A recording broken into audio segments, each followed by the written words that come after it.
Click subscribe to get latest news and don't forget to press the bell icon.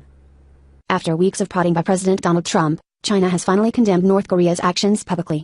However, the communist nation still criticized America's actions in the region, and is refusing to commit to America's side if military action breaks. In addition, Russia has managed to increase their criticism of North Korea, while warning America to tone down the rhetoric. As one of North Korea's leading partners and enablers, China is in a unique position to pressure Kim Jong-un into some concessions. With a few minor exceptions, they have done little to publicly intervene in the crisis. Instead, China has refused to back the position of the United States, Japan, South Korea, and their allies. President Trump's frustration with China is evident, as he has publicly called them out for their failure to help resolve the crisis. He took the strained relationship to a new level when he recently floated the idea, via Twitter, that he may halt trade with anyone backing North Korea. Such a move could be devastating for both China and America economically, and it is unclear if that threat forced China's new comments. They did, however, include some reserved criticism of the United States for elevating tensions. North Korean leader Kim Jong-un's dangerous game of brinkmanship was admonished by Xinhua, the Communist Party of China's news agency. However, this was followed by the assertion that the U.S. belligerent tone and military exercises on DPRK's, Democratic People's Republic of Korea, as China officially refers to North Korea, doorstep hate into Pyongyang's sense of security. This, Xinhua suggested, was what prompted the nuclear test that caused as many political tremors as it did physical ones. Zheng Shuang, China's foreign ministry spokesman, said that China made stern representations with North Korean diplomats following the blast.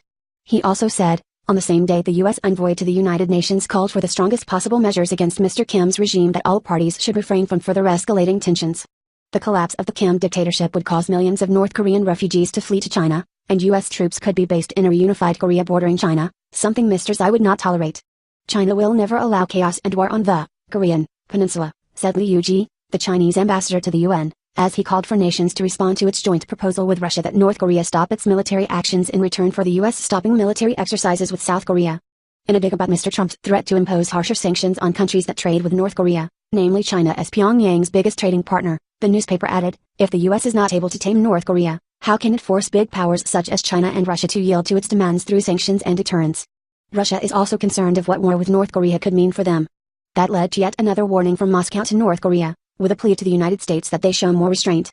As the country on the outside looking in on the North Korean crisis, it seems Russia does not want Trump to be the only world leader dictating terms to North Korea. From the Daily Caller. Russia's Deputy Foreign Minister Sergei Ryabkov alerted North Korea on Monday, saying that any mistake from Kim Jong-un and his army could lead to war. Ryabkov carried through on former threats that Russia made, emphasizing that North Korea needs to immediately stop its continuous nuclear tests and ongoing threats to countries around the world, saying there should be no room for escalation.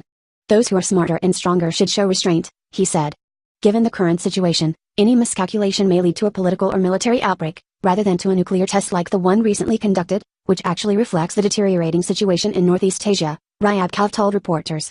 Neither President Trump nor Secretary of Defense James Mattis have gone easy on North Korea. After Trump promised fire and fury upon North Korea, Mattis stepped out and said a massive military response would be invoked if North Korea moved forward. Even though both Russia and China have insisted that a diplomatic solution is possible, President Trump tweeted that talk will no longer work, blaming North Korea for the impasse.